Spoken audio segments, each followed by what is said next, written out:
Hi. Hello. నమస్తే అందరికి. Welcome to my channel. ఇప్పుడు మనం చెప్పుకోబోతున్న స్టోరీ 'మనసా పలకవే' ఎపిసోడ్ 65. నిజంగా మీ నాన్న అన్నట్టు ఎందుకు సాహిత్య ఇంత తెగించావు నువ్వు? నువ్వొద్దు అన్న వాడి ముందు నువ్వింకా మంచిగా బతికి చూపించాలి కానీ, వాడే కావాలని వాడి వెంట పడితే నువ్వు వాడికి ఎంత చులకన అవుతావో కనీసం ఒక్కసారైనా ఊహించావా? అని అన్నారు రాణిగారు కూతురుతో. ఏం చేయాలమ్మా మరి? నాకు వాడంతలా ఎక్కేశాడు. నిజంగా ఒక కూతురులా లాలిస్తాడు తెలుసా? మీ ఎవరి దగ్గర దొరకని ప్రేమ నాకు వాడి దగ్గర దొరికింది. మీ అన్ని ప్రేమలు కలిపి వాడే చూపించాడు. కానీ చివరికి వస్తే నన్నిలా మధ్యలోనే వదిలేస్తున్నాడు. నన్ను ప్రేమించను అంటున్నాడు. కానీ వాడి కళ్ళల్లో నాపై ప్రేమ కనబడుతుందమ్మా అని అంది సాహిత్య కన్నీళ్లతో. వాడు నాపై ప్రేమ ఉంచుకొని కూడా దాచేస్తున్నాడంటే ఏదైనా పెద్ద కారణం ఉండే ఉండాలి. వాడికి నేనంటే ఇష్టం అమ్మా. ఒక అమ్మాయికి ఒక అబ్బాయి ఎలా చూస్తున్నాడో తెలియదా? వాడు ప్రేమగా చూసేది, కోరికగా చూసేది, కోపంగా చూసేది, బాధగా చూసేది, జాలిగా చూసేది, ఒకరు తనను ఎలా చూస్తున్నారు అనేది ఖచ్చితంగా తెలుస్తుంది ఒక అమ్మాయికి. వాడి కళ్ళల్లో నాపై ఎనలేని ప్రేమ కనబడుతుంది. కానీ వాడు ఎందుకు నాపై ఉన్న ప్రేమను దాచేస్తున్నాడో నాకు అర్థం కావట్లేదు. వాడికి నేను పడిపోయింది వాడు నన్ను ఆరాధించడం చూసి. ఒక చిన్న పాపలా చూసుకుంటాడు. ఎక్కడ నాకేదైనా అవుతుందేమో అని ఒక బాధ్యతగా వ్యవహరిస్తాడు నా విషయంలో. అలాంటి వాడిని ఎలా వదులుకోవాలమ్మా? చెప్తున్నాను కదా! మీ ఎవరి దగ్గర దొరకని ప్రేమ నాకు వాడి దగ్గర దొరికింది. ఒక 2 నెలల్లోనే నన్ను మార్చేశాడు పూర్తిగా. మీరు ఏది చెప్పినా ఊ అని గంగిరెద్దులా తల ఊపే నేను వాడిని మాత్రం వదులుకోలేకపోతున్నాను. వదులుకోలేని వ్యసనంలా ఎక్కేశాడు నాకు. చెప్తున్నాను కదా! వాడు లేకపోతే నేను బతకలేను. ఆ పెళ్లి పీటల మీద నా శవంతో ఎవరికి చేస్తారో అప్పుడు చేసుకోండి నా పెళ్లి. కానీ నాకు సిద్ధునే కావాలి అని ఏడుస్తూ పడుకుంటుంది సాహిత్య. సాహిత్యని బాధగా చూస్తూ అక్కడే కూర్చుంటారు ఆశ, తార, ఇంకా రాణి గారు. ఇక సారథి కూతురు పెళ్లి పనులు మొదలు పెట్టేశారు.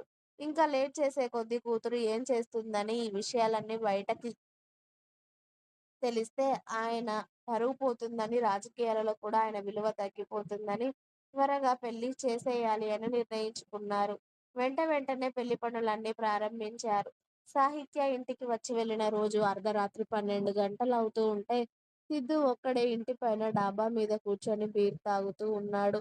సీత మెల్లిగా స్టెప్స్ ఎక్కి పైకి వచ్చి వాళ్ళ అన్నయ్య పక్కన కూర్చొని, ఎందుకురా వదిన అంటే ప్రేమ, ఇష్టం ఉన్నా కూడా తనని వద్దు అని అంటున్నావు?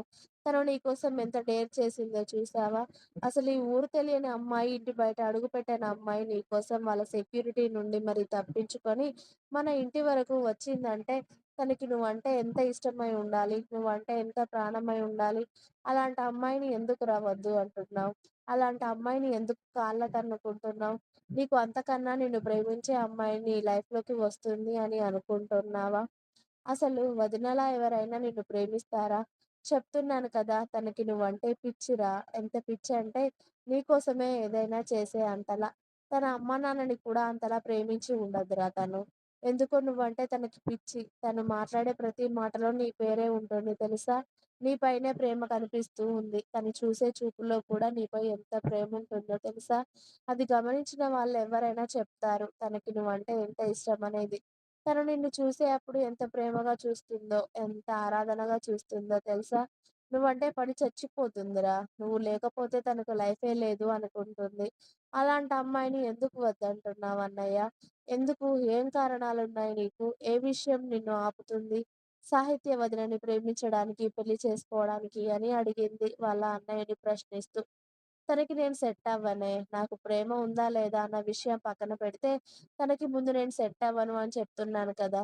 తను వేరు, మనం వేరు. తను నాతో అడ్జస్ట్ అవ్వలేదు. ఇక్కడ ఇలా ఇప్పటి వరకు ఒక రకంగా పెరిగిన అమ్మాయి, ఇప్పుడు ఇక్కడ నాతో ఇలా ఉండాలి అంటే అది జరిగే పని కాదు. వదిలేయ్ హిత. తనకు ఆల్రెడీ ఎంగేజ్‌మెంట్ అయింది. ఇంకో 10 రోజుల్లో తనకి పెళ్లి. తను ఇంకో 10 రోజులు గడిస్తే పెళ్లి చేసుకొని అత్తారింటికి వెళ్ళిపోయి, నన్ను మర్చిపోయి తన భర్తతో సంతోషంగా ఉంటుంది. అది చాలు నాకు. నన్ను మర్చిపోతే అంతే చాలు. తను నన్ను ప్రేమిస్తూ ఇన్ని కష్టాలను కొని తెచ్చుకోవడం నాకు కూడా ఇష్టం లేదు అని చెప్పాడు సిద్ధు. నిన్ను మర్చిపోతే తన కష్టం వదిలేసినట్టు కాదురా! తను కష్టాలలో పడేసినట్టే. నిన్ను మర్చిపోయి వేరే వాళ్ళని పెళ్లి చేసుకుంటే మనసులో ఒకడిని పెట్టుకొని ఇంకొకడిని ఎలా ప్రేమిస్తారన్నయ్య? అమ్మాయిలు పెళ్లి చేసుకోగానే అయిపోదు. వాడితో కాపురం చేయాలి, పిల్లల్ని కనాలి. అదంతా తన వల్ల అవుతుందనుకుంటున్నావా? జస్ట్ నువ్వు తనని ప్రేమించట్లేదు అన్నా కూడా తను ప్రేమిస్తున్నాను అని వెంట పడితేనే నీకింత చిరాకొస్తుంది. తనని ఇన్ని మాటలంటున్నావు. అన్నావు అని తనని వెనక్కి పంపించేశావు. అలాంటి తనకిష్టం లేని అబ్బాయి తనని పెళ్లి చేసుకొని, తనని ముట్టుకుంటూ ఉంటే లైఫ్ లాంగ్ ఎలా ఉంటుందనుకుంటున్నావురా? తన మనసులో నిన్ను పెట్టుకొని జీవితాంతం చస్తూ బతకాలి. వాడు తనని ముట్టుకుంటూ ఉంటే తను తట్టుకోగలదా? మానసికంగా చచ్చిపోతుందన్నయ్య. ఒకడిని ప్రేమిస్తూ ఇష్టం లేని వాడు మన ఒంటి మీద చేయి వేస్తే ఇక బతికి ఉండి కూడా వ్యర్థమే. అలా తన లైఫ్‌లో జరిగితే నువ్వు ఎందుకు తనని వద్దు అనుకుంటున్నావో నాకు తెలియదు కానీ, నిజంగా ఒక మంచి మనిషిని కోల్పోతావు. నీకింతకన్నా మంచి భార్య అయితే ఎక్కడ దొరకదు. చెప్తున్నాను కదా! అనవసరంగా వదినని నీ లైఫ్‌లో నుండి పంపించేశావు.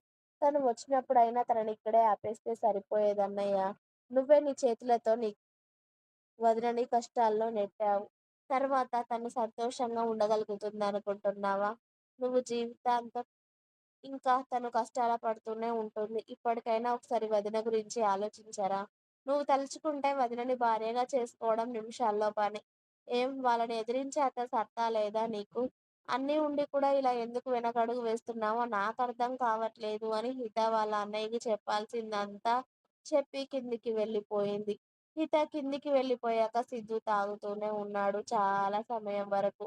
అతడు ఆలోచనల్లో మొత్తం సాహిత్య నిండిపోయింది. కానీ ఏం చేయట్లేదు సిద్ధు సాహిత్య విషయంలో. ఇంకా ఉంది. మీకు స్టోరీ నచ్చినట్టయితే నా ఛానల్‌ని తప్పకుండా సబ్స్క్రైబ్ చేయండి.